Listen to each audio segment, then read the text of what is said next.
All right, if you're class of 2022, you should be in the first 3 or 4 rows.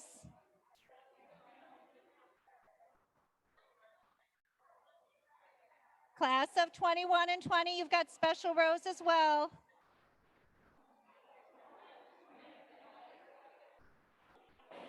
All right.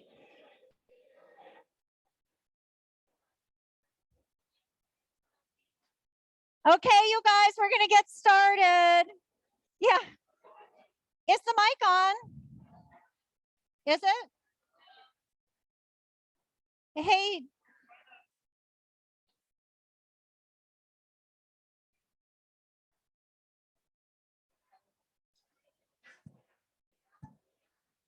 Hello, hello. Can you hear me?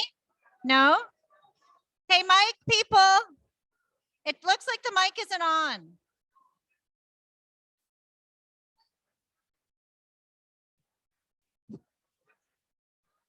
Hello, hello, hello. Is the mic on? Is anybody hearing this? Okay. All right, please take your seats. We need to get started. Is this working now? All right, everybody. Time to get started.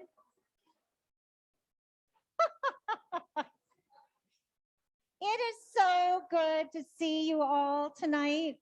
Honestly, the joy and the energy is palpable. I know you can feel it too. What a treat to get to see you in real life, flesh and blood. Thank you, all of you, for being here. And to those of you online, so glad that you're joining us as well. It's wonderful to have you all here tonight. I am not Jennifer Price, LT board chair, who was, if you've looked at your program, going to open the program tonight. Jennifer Price is LT'08, and she is stuck in a plane trying to get back to Seattle, just as I'm sure has happened to many of you. So she sends her very best wishes to all of you. I am Sue Bennett, and I'm the class of LT'94 and the executive director of Leadership Tomorrow. And I'm really, really thrilled to be here with all of you tonight.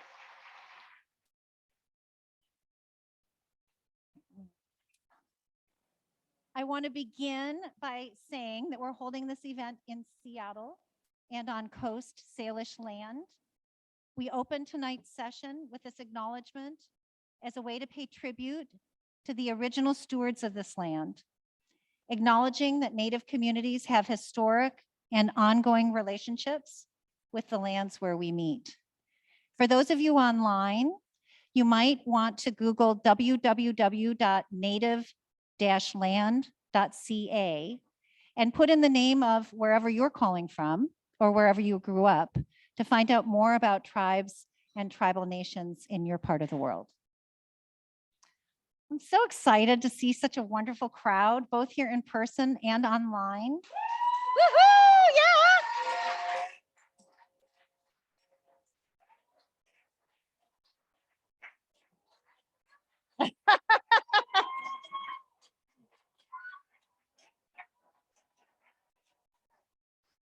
So now we know what LT'22 would have been like in person. Can you imagine? So we're here tonight to celebrate leaders and leadership in our region. There are over 140 different organizations here tonight, 140 organizations that care about civic leadership, care about our region, care about making positive change so that everyone can thrive. For those of you online, if you look in your chat now, you'll see a link to the program, which will tell you about tonight's agenda, as well as more information about the leaders that were interviewed this year, the lab projects that the teams worked on, and a list of all of our fabulous LT'22 graduates. For those in the room, you should have programs on the table in front of your chairs. So tonight's event is called the Graduation and Alumni Reunion because it's a celebration of both. It's a celebration of our fabulous LT'22 class, but it's also a celebration of all the graduates from the very beginning year of 1984 through this year. We have over 2,400 graduates of Leadership Tomorrow who are out in the region making positive change, and it's an incredible community to which we all belong. LT alumni and LT'22 are cross-sector leaders who have a deeper understanding of the issues that shape our region. They use their voice and position to advocate for positive systemic change, and they're effectively engaged in and with communities. Each graduating class gives us hope, adding to the community of leaders devoted to our region and our community. I want to take a minute to recognize the recent graduates from LT'21 and LT'20. Those groups were not able to have their graduation in person. And so we've invited them here tonight to celebrate especially.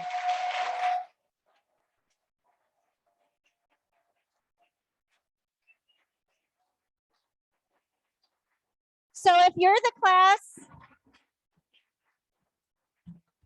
this is such an enthusiastic crowd. It's so fun. If you're the class of 2020, please stand and be recognized. LT'2020.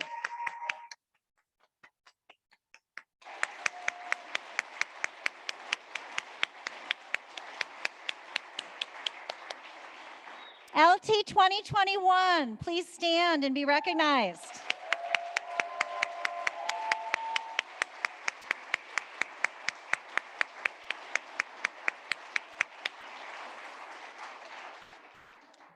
So great to have you all here with us.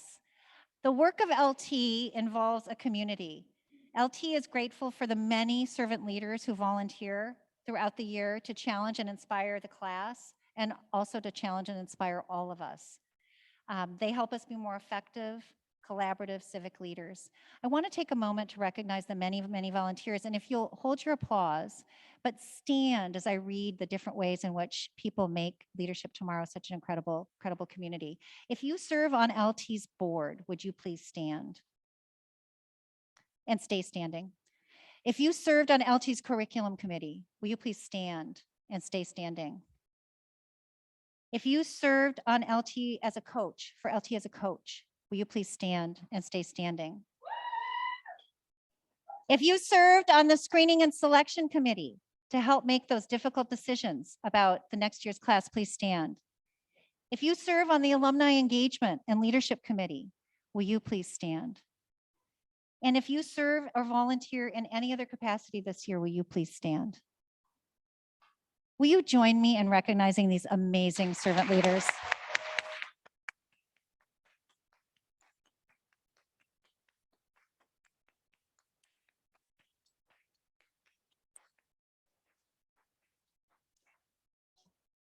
All right. My final thanks before I turn the mic over to Julie is to thank our sponsors. I think you all know that Leadership Tomorrow is a nonprofit, and we cannot do this work without the generous sponsorship of many, many companies and organizations and alumni. Tonight's event is thanks to these wonderful organizations. Will you join me in thanking them for their generosity in making tonight possible?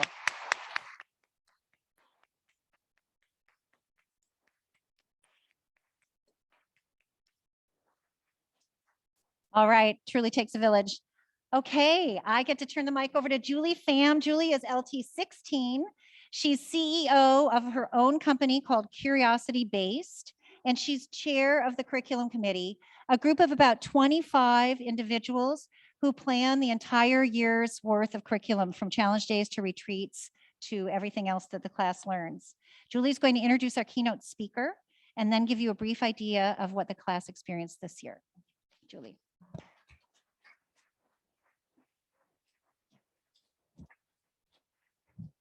The mic has to go a lot lower here. So, greetings to the class of 2022. Their friends, colleagues, family members, and to all the LT alum, curriculum committee, and board members and other supporters. And also, thank you to the staff at LT for your tireless work this year. As many, let's give them a thank you.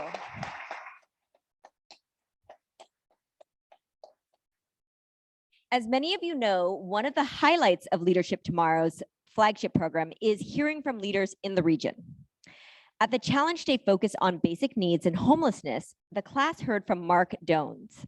Marc is the CEO of the new King County Regional Homelessness Authority, charged with unifying and coordinating what is often a fragmented and politicized approach to ending homelessness in our region.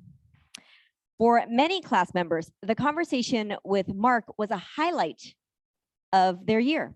I see nodding heads, yeah.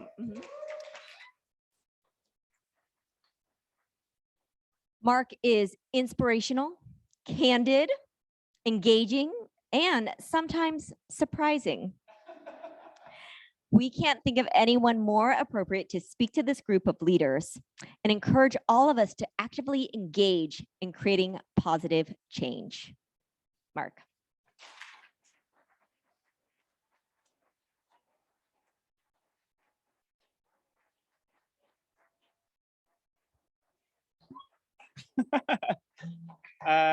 Good evening, everyone, or good afternoon. I don't know what this hour should be named. 6:48.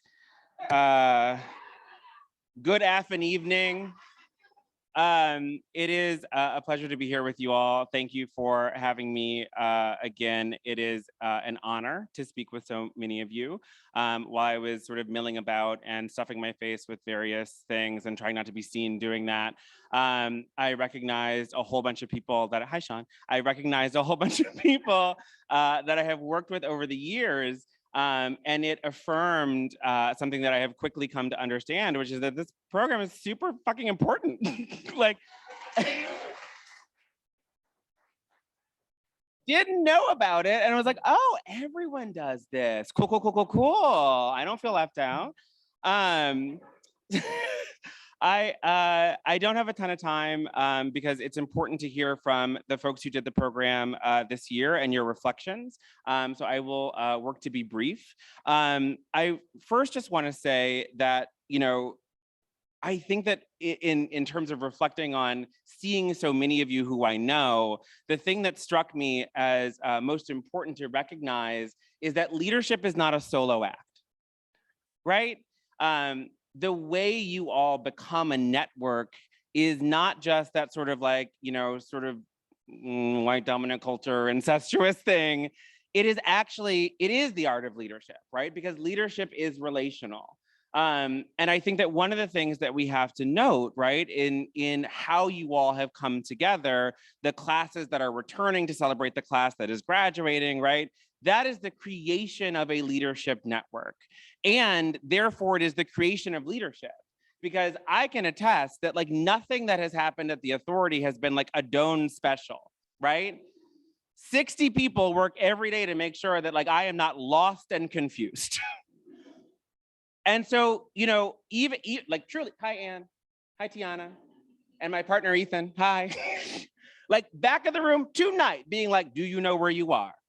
Are you oriented to your 3 spheres?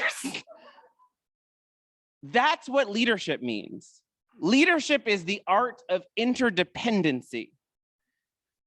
And if I can sort of leave one thing with you tonight, right? Or after evening, it is that you should lean into not just the network that you've created here, you should lean into people.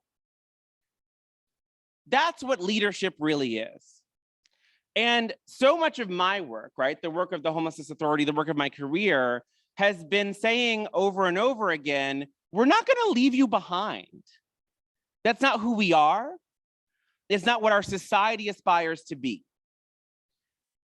And so if in your aspiration to be leaders, you can connect with the fact that it is only with other people that you'll ever lead anything, that will be, I think, the best thing that I could offer you. And I will say this, you know, to some degree, because the remaining problems in our society are quite complex and are going to require a lot of people to solve. Like one of the things I spend a lot of time having to work with people around is like, oh, well, like homelessness, it's this, you know, not a monolith. It's, you know, like there's a lot going on here, right? There is sort of one solution and it is housing, and we should sort of keep saying that. Like while we're here, and money. But I had to explain to someone the other day that like centering economics was actually racial justice because racism was economic. Which is like, just so like in case Racism is economic position. It was created to take things from people. So if ever we're saying give people money, that is the cure for racism. Just really fast. Thank you for giving me that opening today. But what I will say, right, is that like the problems that remain in our society are complex problems. And, I mean that quite earnestly in that hundreds of years ago, we were like, oh, the poop should be underground. We should wash these from time to time, right? And that solved a lot of problems. What remains is much more complex than that and will not be solved by a single person's brilliance. It will be solved with generational commitment and generational brilliance.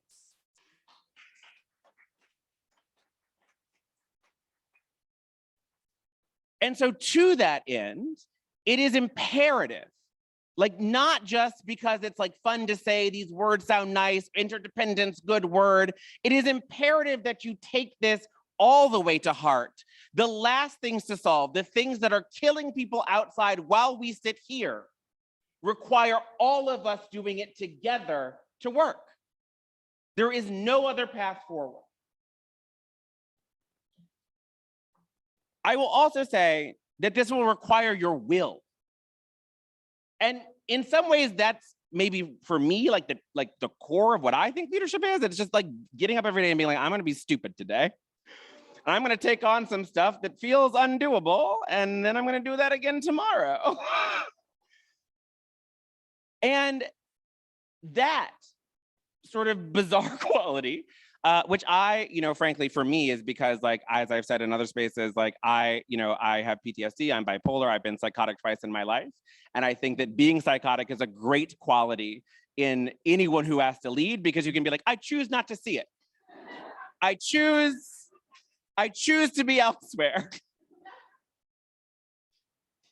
But that, right, that will, that capacity to get up every day and imagine that this doesn't have to be like this, that there is actually something better and it doesn't have to be far away. That I think is the thing that's going to be hardest. And it will require, again, that you lean into each other in order to sustain it. This is a marathon, not a sprint. As I often say, right, like with generational work, it's baton passing, and we don't know who's gonna cross that ticker tape. It may be us, it may not. But our responsibility is to hold the baton and pass it cleanly and clearly to the next runner. And that, right, that's the chain. It's interdependence here, it's interdependence across time. And I will say, I guess in closing, because I really think that's already been 10 minutes. It's weird how time works.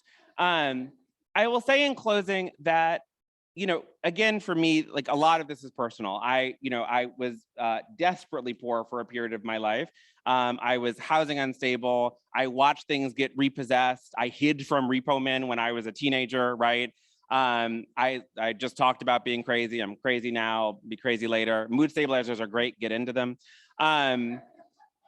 And so much of my ability, like, I joked about this, but so much of my ability to be here is because of other people.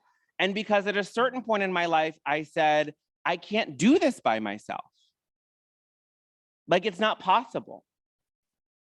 And so as you size up your dreams and think about what's happening next for you, where you're going to take the experiences you had this year, I encourage you to recognize that you can't do it by yourself, but that you can do it.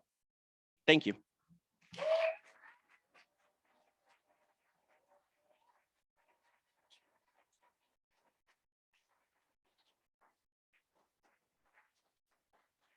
Thank you.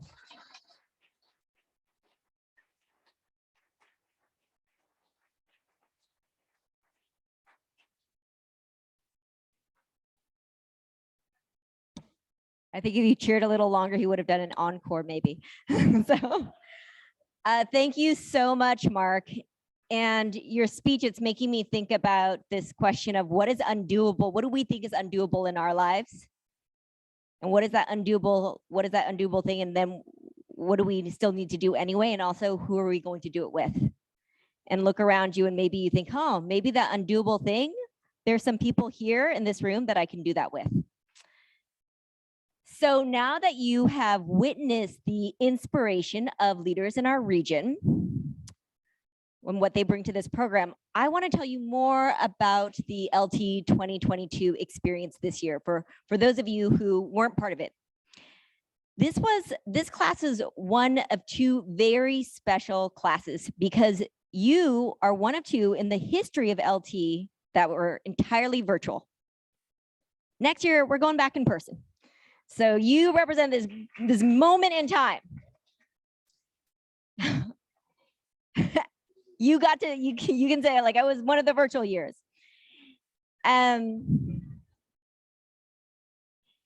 So I just want to share some of the areas that this class focused on.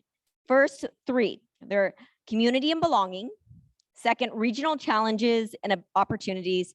And third, leadership. And so for each of these areas, I'm going to share direct anonymous quotes from the cohort members so that you can get a sense of what they learned. I got this from that Jam board. I pulled quotes from the Jam board. So for community and belonging, we heard quotes such as, I need to break down my own walls to feel included, end quote. Quote, practice makes progress. It's natural to take time to trust people in community, end quote. Quote, relationship building is the work, not something separate, end quote. And quote, we are all capable of good and evil, and community keeps us accountable, end quote. For regional challenges and opportunities, we heard, quote, expert guest speakers who are actively working on community challenges were integral to my learning. Their framing of the challenges with actions and how one can get involved was of the utmost importance. More action, less talking, end quote. Quote, learn to think of solutions that may be outside the box. Don't get stuck in binary choices, end quote. Quote, I learned to take a step back, see all the different facets of a single issue, and to think before speaking, end quote. And quote, as someone who has limited experiences across sectors, hearing from experts across the region was impactful and valuable for me. And now the third area, leadership. We heard, quote, listening and learning from my cohort mates who modeled interrupting and challenge days, strengthened my ability to be bold and disrupt.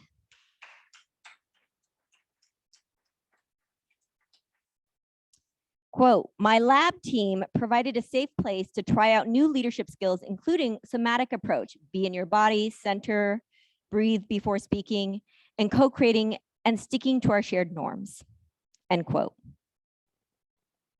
Quote, learn to think more about anti-Blackness and anti-racism and how to reframe these concepts into more positive language, end quote. Quote, anti-racism is an action word. Lead with this in mind, end quote. So these are the direct experiences shared by this year's cohort. During our 10 months together, the class looked at the region through the 7 elements of a healthy community. They were first, neighborhoods and community. Second, basic needs. Third, economy. Fourth, environment. Fifth, health and well-being. And sixth, education. And seventh, arts and culture. At the end of these days, we looked at the topic through a racial equity lens, asking what changes and solution toward racial equity would look like. The class discussions included how these changes could be co-created alongside communities who are most impacted by inequities in each area. In addition to learning about regional issues through a racial equity lens, the class deepened their leadership in race-based caucuses and in open space sessions where the topics were chosen and organized by class members. 10 different nonprofit organizations benefited from 10 class teams that offered their services on a variety of projects, from developing strategies for engaging BIPOC communities, to supporting a youth mentorship program, to addressing food insecurity. And you can learn more about these projects online. And for those of you who are online, the link is posted in the chat. And it's also listed in the program for those of you in the room. The class wrestled with complex topics such as solutions to our region's homelessness, strategies for building coalitions to address environmental issues, and the pervasiveness of anti-Black racism in our communities. Through new relationships, a deeper understanding of regional issues, and commitment to address racial inequities, the class of 2022 will be an important contributor to moving us toward a community where everyone thrives.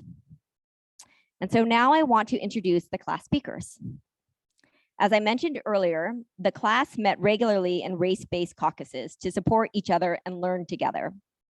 There are 3 groups: a Black, non-Black POC, and white anti-racist caucus. The graduation speakers this year come from each of these caucus groups. They don't speak on behalf of their group, but they speak from their own identities and experiences, reflecting on what they learned from this year. We will hear first from Emijah Smith from the Black Caucus.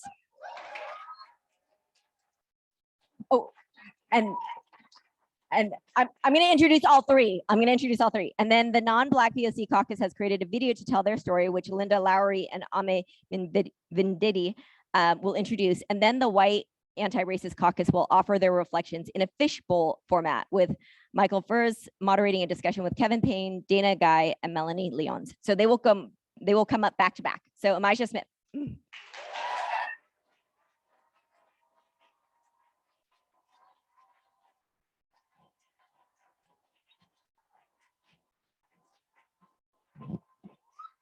Woo! Thank you. Thank you so much. This is so inspiring. You know how you script something and you're ready to start and everything I wrote is out the door. I just had to say that. But I'm happy to be here. This is exciting. I get to see my cohort in person. It's a lovely thing, all this good energy. Yes, yes, yes. So what I wanted to come up here and say is that I would love to do some acknowledgements. LT alumni, Tracy Hilliard. We were talking one late night. She's my sister. We went to the UW together and she was saying, you need to do LT. And I was offered or nominated for LT many years ago. My children were young and it didn't just quite work out. And I argued with her. I did, seriously. I think the first tough argument that her and I have ever had, ever in our whole entire friendship.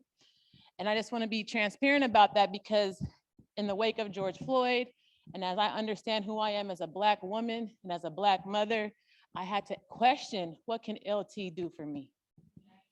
So it's no disrespect because I've gained so much. It's such an honor to speak. I might get teary-eyed. But we argued about that and she said, no, you'll gain a lot, these various different perspectives. It's a major network. And yes, you are a major network. A network to be reckoned with, seriously, a strong base of people with diverse perspectives, professional expertise that I've been privileged to connect with. So it's an honor to speak. But in my journey, right, when I came into LT, I asked those questions because LT's presenting anti-racism, but I needed to know for myself, how are we addressing anti-Blackness?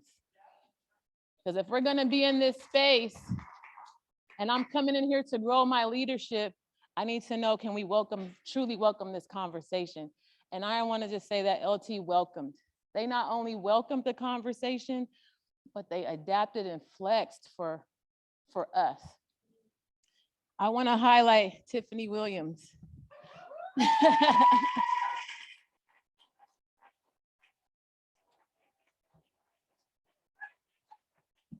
Because when I shared my concerns or my interest and my curiosity, I'll be honest, I was fearful. A little, and people don't think of me that way, but I was, because I wasn't trying to come into a space and disrupt. I was coming to a space to learn. And so having a sister queen snap, speak to let me know that I was not alone, that was inspiring. Then to find out even more, that the more of the cohort, not even with my same background, was just as curious as I was. And they expressed that. They were like, yeah, I want to know, how are we going to focus on this? And so it let me know that my concerns, my curiosity, that I was not by myself, and that there was no excuse and no reason that I should be walking in any type of fear around this conversation. Yes. I want to also acknowledge Mandela, who helped me write a script, something that I did not follow, but hey, he took the time. I want to acknowledge my FAB team for our work that we've done. I want to acknowledge all of us, because we all kept coming back to the conversation.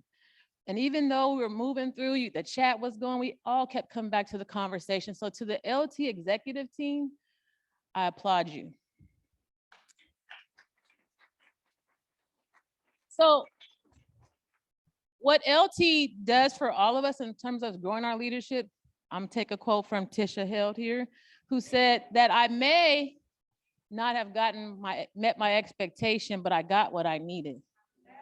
So we come into these situations and we come into the programs thinking we're gonna get this, checkbox, checkbox, checkbox, but actually we're coming to get something greater that we didn't know. And what I got out of this was like, be unapologetically you. I walk stronger in strength. I'm more about to make it happen, because I don't have that type of time to look back when we got to move forward in our progress. So I also wanted to share that in doing so, LT took me through a journey that I stepped into something that takes courage, and I stepped in as a candidate for the 37th legislative district. Yes. Yes.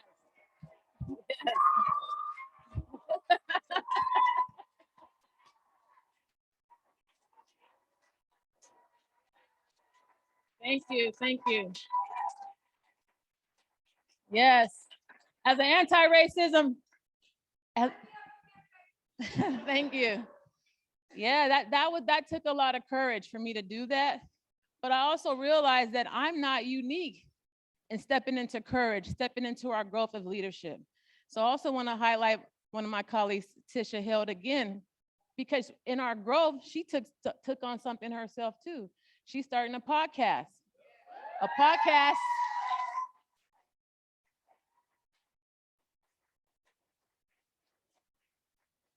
called Approachable Black Girl. Really, like, we have to knock down these stereotypes, and we need to welcome people in, and we need to see each other's humanity. So I applaud you, Tisha, for doing what you're doing. And so as Mandela would have said, my cohort, not the Mandela, Nelson Mandela, would say that they say great things comes in threes, right? So I just shared my story about my growth and moving forward and my strength to be unapologetically me, how LT has helped me do so. I've shared a story about Tisha here, whose LT has helped her in her growth, and she's pushing and she's opening up a podcast. And so I'm gonna put the number 3 back to you all to say, what are you gonna do? What are you gonna do? How are you gonna step in your leadership? So with that said, thank you very much. Thank you for this opportunity.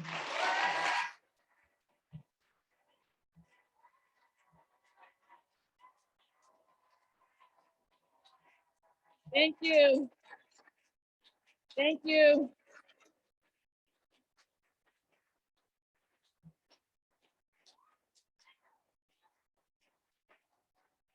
Now, am I introducing the next speaker, or is somebody else introducing the next speaker? Okay, thank you.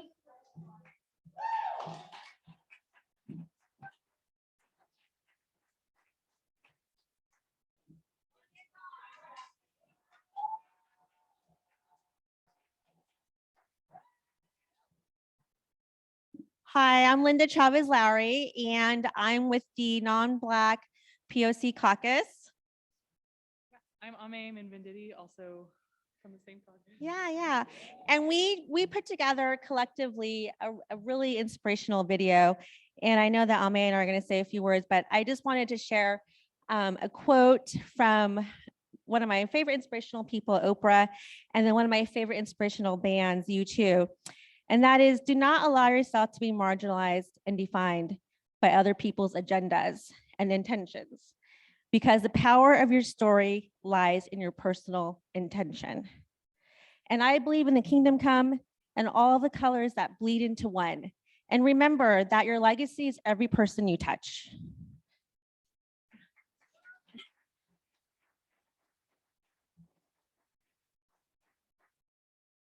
So this is kind of a hard prompt. As Linda was sharing, we were part of the non-Black people of color caucus. So first, I just want to say anti-Blackness is real. It's a priority to center this. And thank you, Emijah, for bringing that up. And also to change this in our cohort, in our organization, all of the places we touch, our world, our lives. And there's also space for our experiences as non-Black people of color, with in some things like erasure, being traded as other, and navigating the duality of being both privileged and oppressed at the same time. And those are also real. There's space for multiple truths. And that was maybe the biggest thing I learned was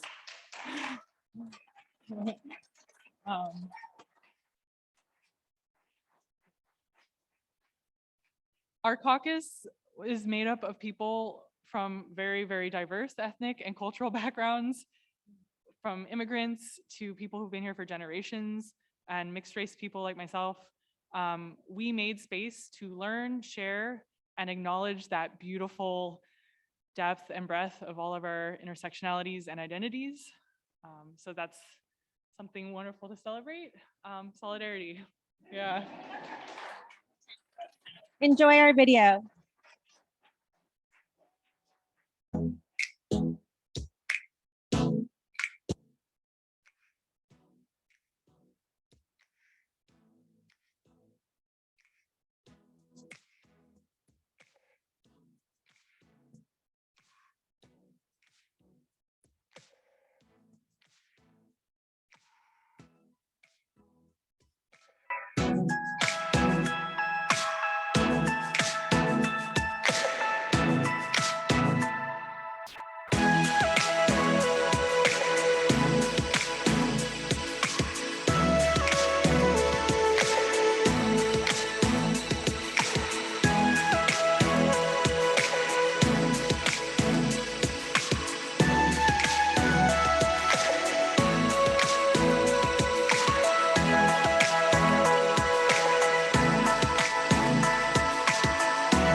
Good after evening.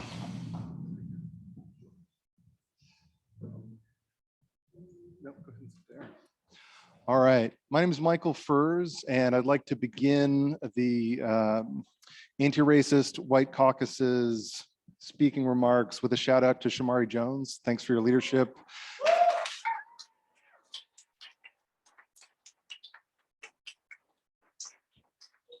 For those of you who were not part of the last challenge day, he asked us toward the end, as we were reflecting on our time together, to think about what it would look like when we bump into cohort mates at some point in the future. And that now actually seems possible, since I know what everyone looks like in person. Except for our friends who are not here, and I can't wait to see you at some point in physical space. So I'm gonna ask for some audience participation. Where might 3 LT cohort members bump into each other in June of 2023? Well, I heard Jefferson Park and a lot of other things. So we're gonna get a glimpse of what the conversation might look like in June 2023 in Jefferson Park when Kevin and Dana and Melanie bump into each other. Now, here's the trick. They're gonna be talking to each other. They don't know we're here.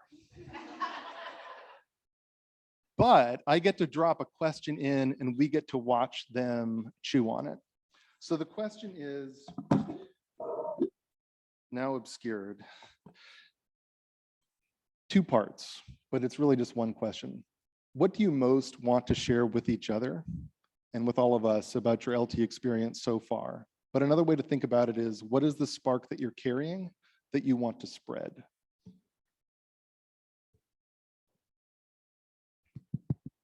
It's on. Is this working? Not a mic, I'm not really a mic guy. Yeah, so as you know, because we've met several times out or once outside, but also inside, I have a transracial family.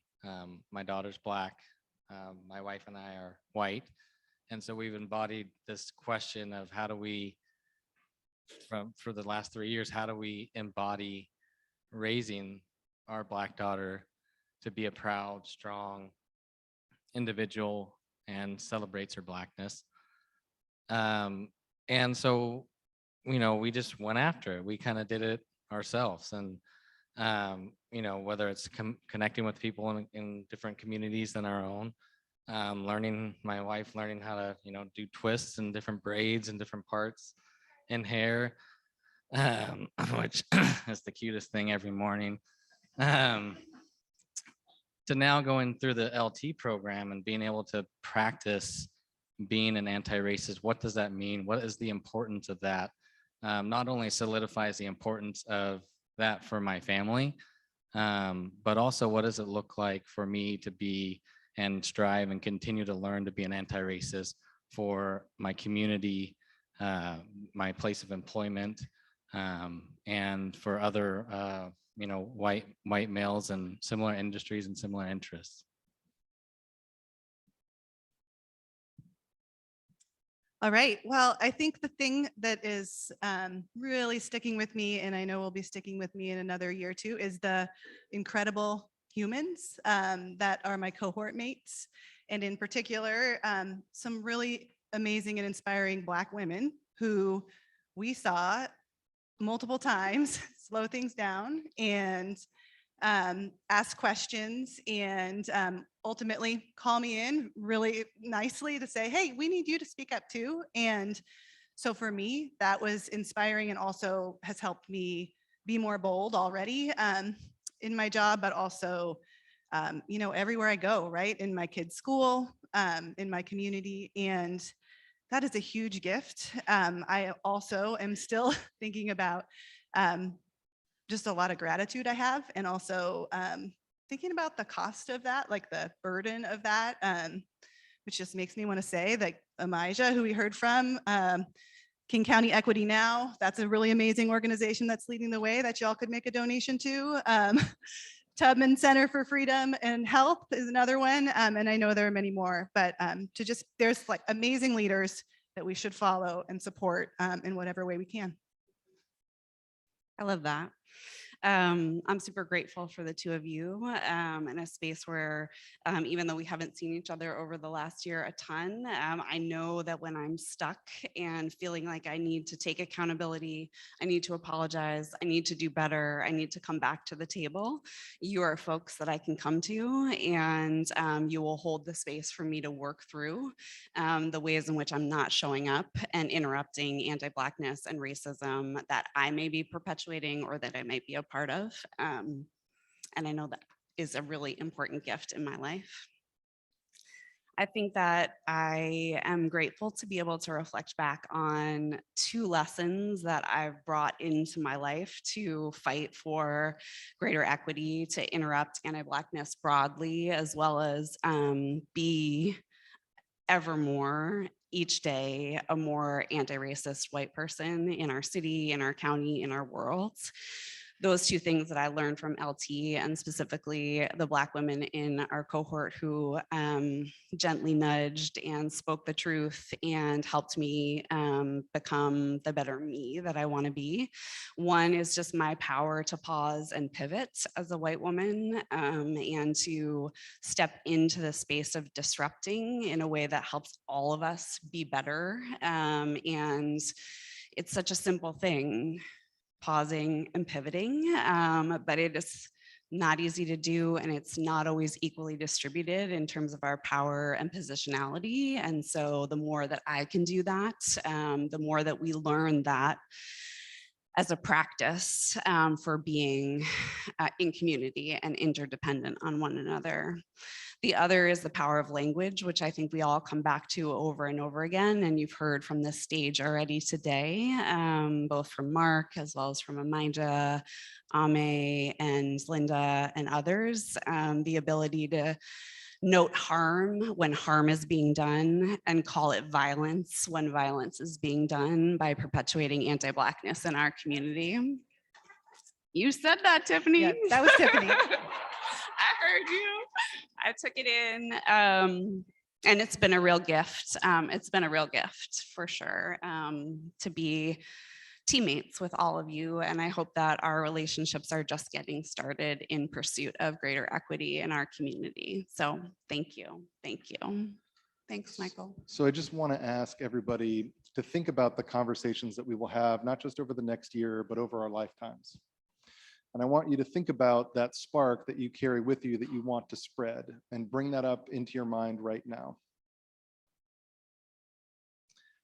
And I'm going to ask you to do something that's unfair, which is to compress that spark into a single word. Or not. And on the count of 3, I want you to let it out. So everybody has a chance to say that word or those words that are with them right now. 1, 2, 3. Accountability. Thank you.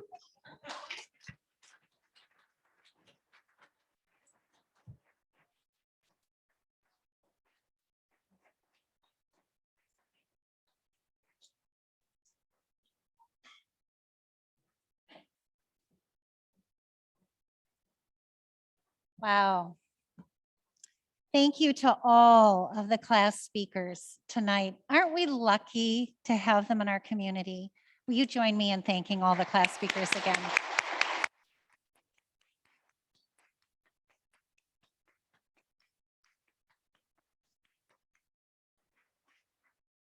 All right, the most fun part of the evening, we now get to formally graduate the class of LT 2022. Will you stand and be recognized by this wonderfully diverse and supportive community? LT 2022, please stand, be recognized.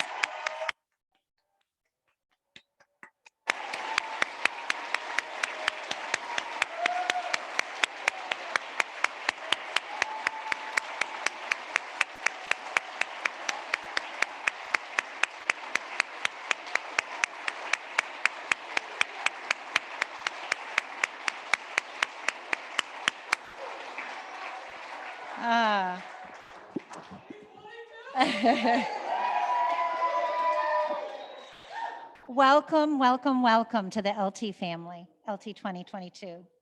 All right, I have just a few concluding remarks. We have a gift for the class.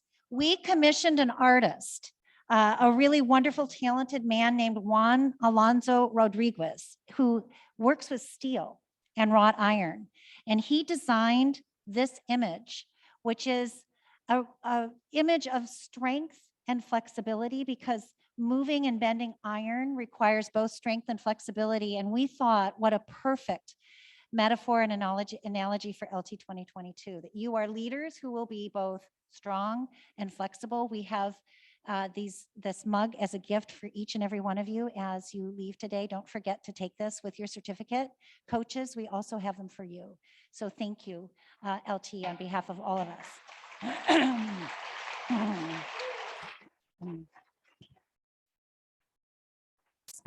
Special thanks too to LT alum Deborah Streeter, LT'09, who found the artist and commissioned this work.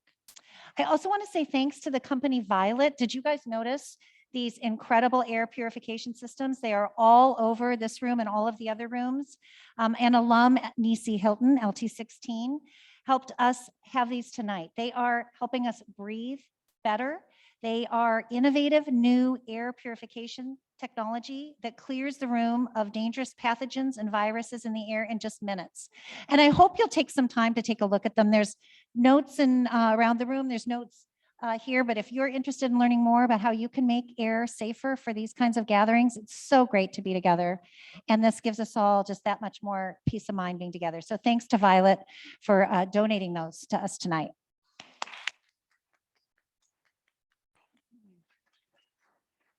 One more round of thanks for the sponsors. If you'll show that slide one more time. These are the folks, we couldn't do it without you.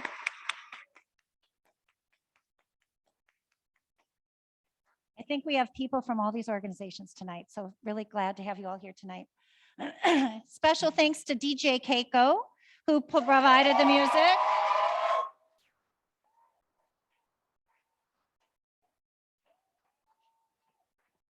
She has a playlist that she will share with all of you, and you'll get to hear the music as the program ends again. And huge thanks to all of LT's fabulous staff, Rebecca, Tamara, Megan, Keiko. They are amazing.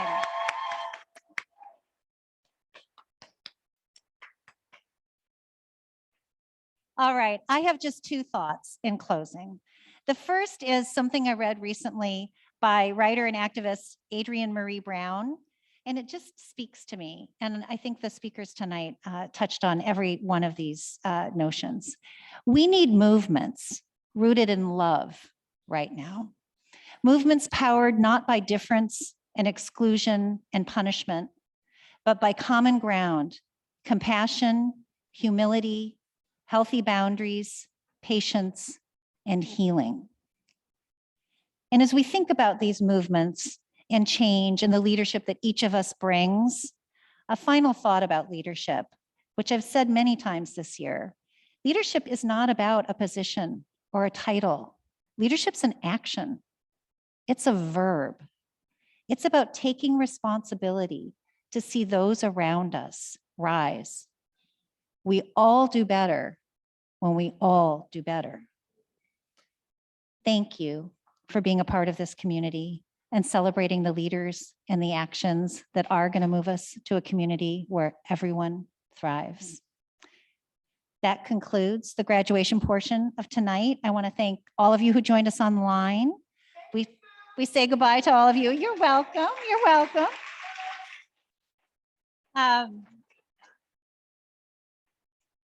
For those of you in the room, we hope you'll stay. There's food, there's drinks, there's conversation, there's cruise ships leaving out front.